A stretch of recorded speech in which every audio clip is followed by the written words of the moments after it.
A man asked for the usual, but I'd never met him. It was just past midnight when he walked in, the bell above the diner door tinkling softly in the emptiness.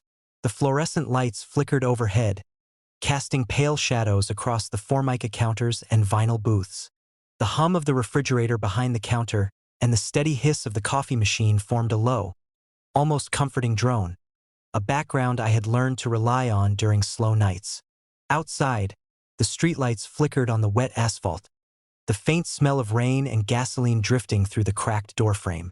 He was unremarkable at first glance. Medium height, nondescript jacket, hands stuffed in his pockets. But the moment he approached the counter, a subtle tension prickled along my spine. He didn't order in the usual way. He didn't glance at the menu or fumble with change. He looked straight at me, calm, confident, and said, "The usual." I froze. I'd never seen him before. Not in this diner, not in the city, not anywhere I could place. And yet, the words landed with familiarity, as if he were picking up a habit we both shared, a ritual I couldn't remember. The usual?" I asked, keeping my voice steady, hoping he'd clarify. He smiled, thin, precise, and nodded. "Yes, coffee, black, bacon and eggs, toast, lightly buttered, orange juice, table 5. I felt my hands tighten around the coffee pot handle. My diner was small, barely 30 seats. There was no table 5. The breakfast special came with bacon, eggs, and toast, but orange juice wasn't something we served at this hour, at least not chilled. You've got the wrong place, sir," I said, trying to keep my voice calm. "I don't think we—" "Table 5, he repeated, softer this time. "By the window. I like to watch the street while I eat." I swallowed. My stomach churned in that slow, gut-deep way it does when something feels wrong before you can articulate why. I motioned toward the only available booth near the window. He walked there without hesitation, placing a hand on the vinyl seat as if claiming it.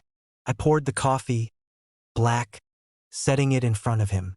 I cooked the eggs, crisped the bacon, buttered the toast carefully, all the while watching him. He didn't touch anything. His eyes were on the rain-slicked street outside, tracing the dim glow of passing headlights. When I placed the orange juice before him, cold and freshly squeezed from the tiny cooler I kept for morning specials, his head tilted in satisfaction. "You remembered," he said, voice light. I froze again. I don't." He didn't wait. He took a sip of the coffee, a bite of the eggs, and another of the toast. Everything looked normal, familiar.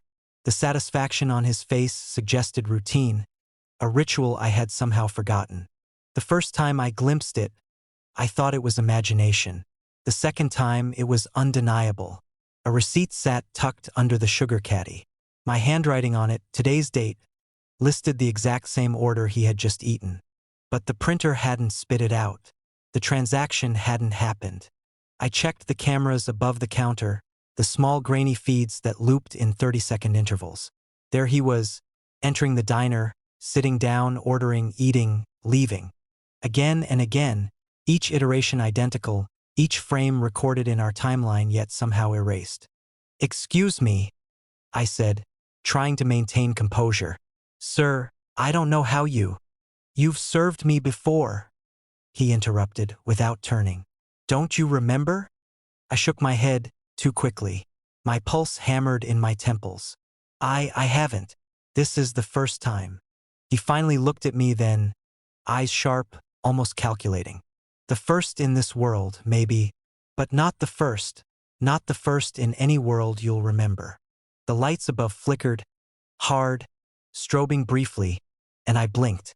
For a moment, the diner itself seemed to stretch, the walls pulling slightly outward, the booths elongating as though someone were drawing the room across a page.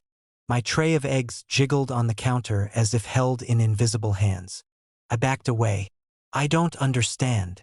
He leaned back in the booth, folding his hands on the table. The orange juice reflected the fluorescent lights, rippling like liquid glass. "You'll understand," he said. "I always come for the usual, and you always serve it. Eventually."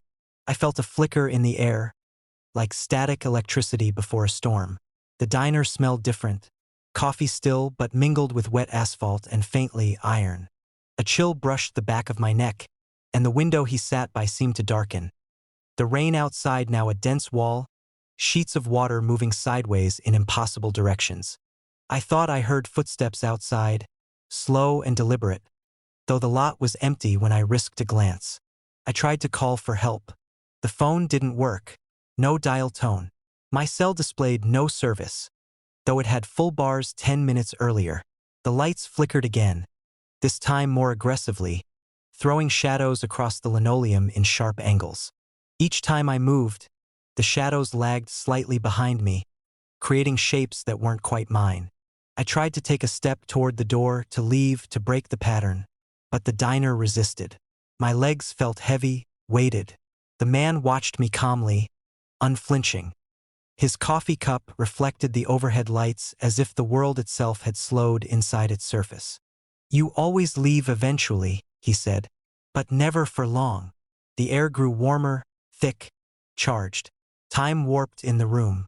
I could see my reflection in the glass, sitting in the booth across from him, perfectly still, holding a fork poised above an empty plate. I blinked, and it hadn't moved. My own reflection smiled faintly, a mimicry I hadn't made. I realized then that the diner wasn't merely empty. It was repeating itself. The order I was cooking, the eggs, the bacon, the toast, the juice, was the same as the one served moments ago, and the moment before that, and the moment before that. Each instance existed simultaneously, layered and persistent, like echoes of timelines I hadn't lived but somehow remembered. The man's order grew more specific with each repetition. A dash of salt on the eggs. Cut the toast diagonally. Stir the coffee twice clockwise. The sugar, just a pinch, like yesterday. I didn't remember yesterday. I barely remembered today. And yet, every instruction matched actions I had taken before. Every gesture of mine, every crackle of the coffee machine, every pop from the fryer seemed preordained.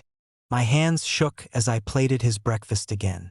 The smell of butter, sizzling bacon, and bitter coffee thickened in the air, almost suffocating. The distant highway, normally a comforting thread to the outside world, felt impossibly far, muffled. The neon sign outside flickered in stuttering bursts. Open, closed, open. I wanted to run.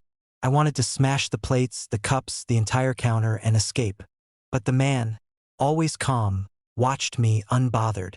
He knew I couldn't leave, that I was part of the pattern now. Finally, the twist landed with crushing inevitability. As I set the plate in front of him for the third, or was it the 13th? Time that hour, he looked up and smiled. "There you are. You've served me again." I stared. "I what? I've never met you." "You have, and you will. Across every hour, every diner, every reality you can remember or can't. I always order the usual, and you always serve." The fluorescent lights flickered violently, then steadied. My reflection in the coffee cup smiled, a little too wide, holding a fork in a hand I didn't raise. Outside, the rain that had begun to fall in the reflection of the windows was only in the glass. The street beyond remained dry. I tried to step back. The diner stretched, the tables elongated, the booth nearest the door distant and unreachable. The man took a sip of his coffee, unbothered, knowing exactly who I was, even when I didn't. I understood then. I had served him before in timelines I could not recall. And every time I tried to leave, every time I tried to break the ritual, the diner, the night, and the man would reset it all. I poured the coffee, plated the eggs, cut the toast diagonally. He watched, and I served. The candy aisle stretched longer than it should have. I started my shift at 11:45 p.m., the fluorescent lights buzzing in their familiar, impatient rhythm. The store smelled of waxed floors, stale air conditioning, and the faint, saccharine tang of candy.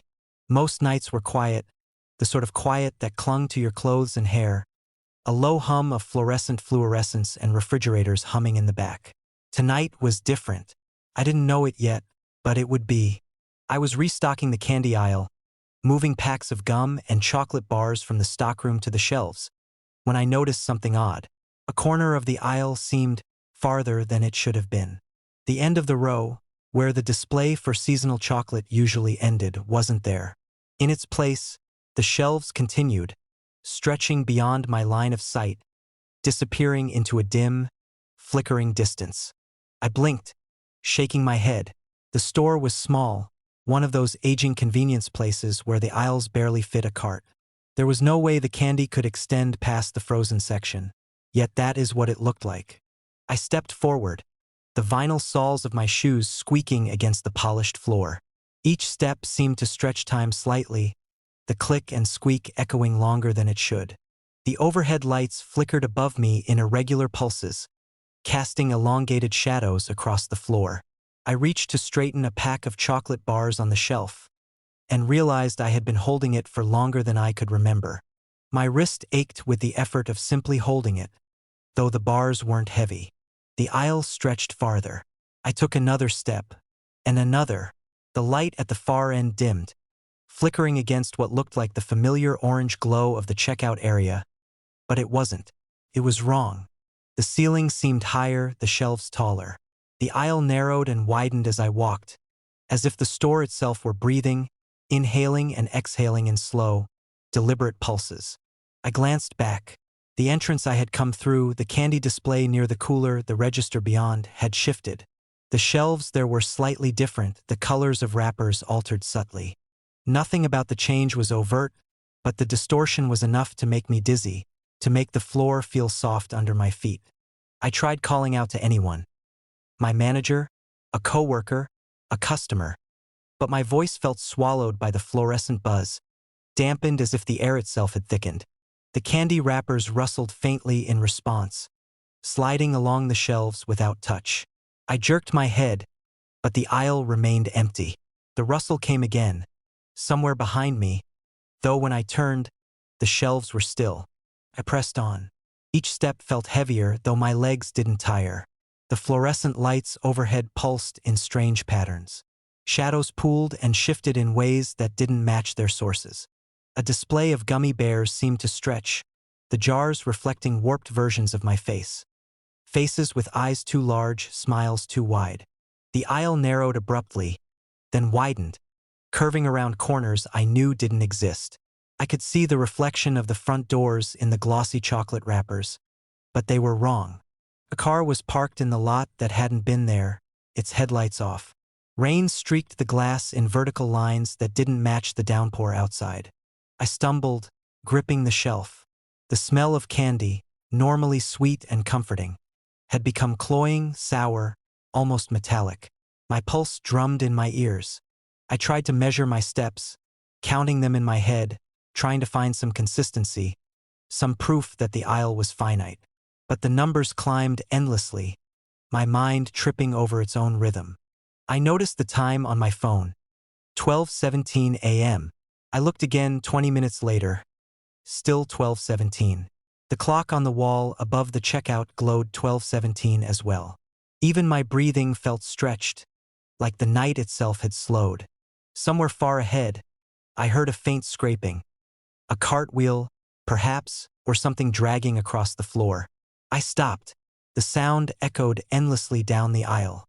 My reflection in the candy jars seemed to lag, moving a fraction behind me, a delayed echo of my own motions. My heart thudded. I called out again, louder this time, and the scraping stopped. The air shifted. The lights flickered violently. A low, humming vibration ran through the floor, up through my shoes. I felt the candy aisle pulse beneath me. The jars on the shelves rattled softly, a sound like whispering, or maybe a breath. I ran a few steps, then slowed, dizzy. The shelves stretched farther, the far end lost in a soft, flickering haze. Each step I took felt mirrored by another, simultaneous and delayed, as though the aisle existed in multiple planes at once. I reached out and touched the shelves, the candy solid under my fingers, yet impossibly pliable. The chocolate bars warped slightly, their edges bending like rubber. Somewhere ahead, I glimpsed movement, a figure or a shadow that resembled a figure. glided between the shelves, moving too smoothly, too deliberately. Paused just long enough for me to see it. And then it disappeared, folding into the shadows, leaving nothing but stretched reflections of light. I turned back, desperate, hoping to find the front of the store, but the entrance had vanished. The vending machines, the coolers, the register, none of it looked right. I could see them in the candy wrapper's reflections, twisted and rearranged, outlines inconsistent with reality. My stomach churned. The aisle curved endlessly ahead, a corridor of color and sound and smell that defied logic. The rustling came again, louder, closer. Candy wrappers slid from the shelves, falling into neat little piles as though assembled by unseen hands. A pack of gum tumbled toward me. I caught it, heart hammering. Its wrapper rippled, reflecting not the store, but something dark, a sky filled with slow-moving clouds, the vague shapes of buildings bending unnaturally in the distance. I stepped forward, and the aisle stretched again. I called out, desperate now. "Hello? Is someone there?" No answer. Only the hum of the lights, the whispering of candy, the faint smell of wet earth beneath the waxed floor. I reached what I thought was the midpoint of the aisle, yet the end still eluded me. I tried to retrace my steps, but each turn led me deeper, not out. The shelves curved impossibly, looping back, folding inward, as though the store itself had become a labyrinth, reshaped for some unknown purpose. A faint glow appeared ahead, soft amber light through the gaps in the shelves. I ran toward it, tripping over my own feet, heart hammering. The glow resolved into a figure standing at the aisle's end, tall, thin, completely still. Its head was bowed, face obscured by shadows. Behind it, the aisle continued, stretching far beyond where the store should end, twisting impossibly into darkness. I reached for it and it turned slowly. Its eyes met mine, or did they? I wasn't sure if it had eyes at all, or merely the suggestion of them. My legs froze. I wanted to run, but the floor beneath me had softened, pulsating slightly, almost breathing. The figure spoke, not in words, but a subtle pressure in my chest, a vibration that reverberated through my bones. I understood its intent without sound. Keep walking, keep reaching, never stop. I tried to step back. The shelves behind me had shifted. The entrance had vanished. The fluorescent lights flickered, casting long, grotesque shadows that stretched toward me, toward the figure. I ran. Every turn led me further in. Candy wrappers rustled. Chocolate jars tilted. Reflections warped and twisted my own image until I couldn't tell which was real. My phone slipped from my pocket. It hadn't registered any signal. Time no longer progressed. I don't know how long I walked. Hours? Minutes? I couldn't see the floor's end, the ceiling's edge. The figure was always ahead, always waiting, always still. Each step made the aisle longer. Finally, I reached a point where I couldn't move forward. The floor ended, or maybe it hadn't. The shelves curved above me like a tunnel. I could hear my own breathing in my ears, loud, uneven. The hum of the lights above me thickened into a single low drone that seemed to pulse in rhythm with my heartbeat. The figure remained ahead, its outline faint, almost transparent, as though part of the aisle itself. I reached for it, and my hand passed through its form, the warmth of life never touching my skin. I screamed. My voice echoed endlessly, bouncing from wall to wall, distorting in time. The candy aisle stretched farther, impossibly, infinitely. I realized then that the aisle had no end, not because I couldn't see it, but because it didn't exist in any sense that should be understandable. It wasn't part of the store or the world. It had been waiting for me, stretching silently, patient and eternal. And as I stood there, trapped between the fluorescent hum and the warped reflections of candy and shadow, I understood. The aisle wasn't meant to end. It was meant to keep stretching, to keep me walking, to keep me moving. I took another step because there was no choice.